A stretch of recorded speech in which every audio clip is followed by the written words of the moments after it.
सुमती नावाचा एक ब्राह्मण होता. तो व त्याची पत्नी एका वनात कुटी बांधून राहत होती. आजूबाजूला किरात वस्ती होती.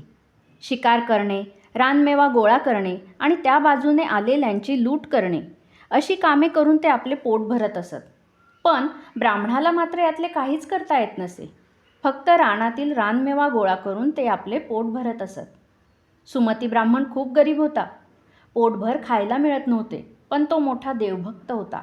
त्याचा बराचसा वेळ देवभक्तीमध्ये जाई. रोज पूजा अर्चा होई, उपासना व्रतवैकल्य होई. त्याची पत्नीही त्याला या कामात साथ देत असे.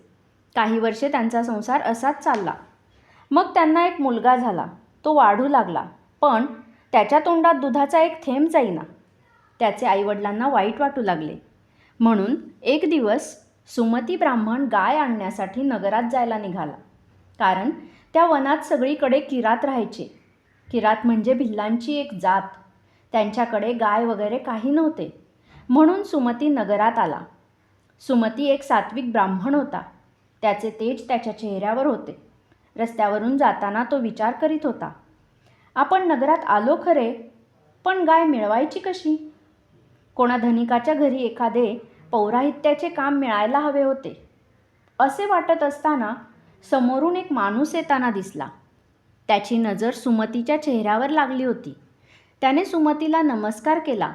म्हणाला, भूदेव, आमच्या घरी आज 16 सोमवाराच्या व्रताचे उद्यापन आहे. तेव्हा कृपया आपण याल का?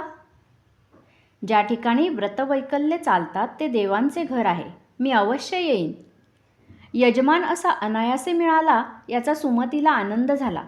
त्याने व्रताची सांगता योग्य प्रकारे केली. यजमानाने त्याला दुभती गाय दान म्हणून दिली.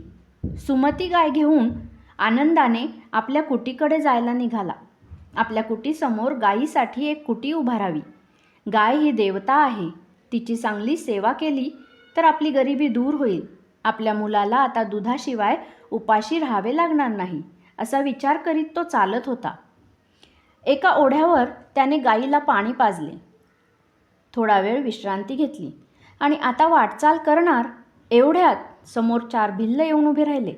त्यांच्या हातात धारदार कुऱ्हाडी होत्या. इतके दिवस सुमती भिल्लांना पाहत होता.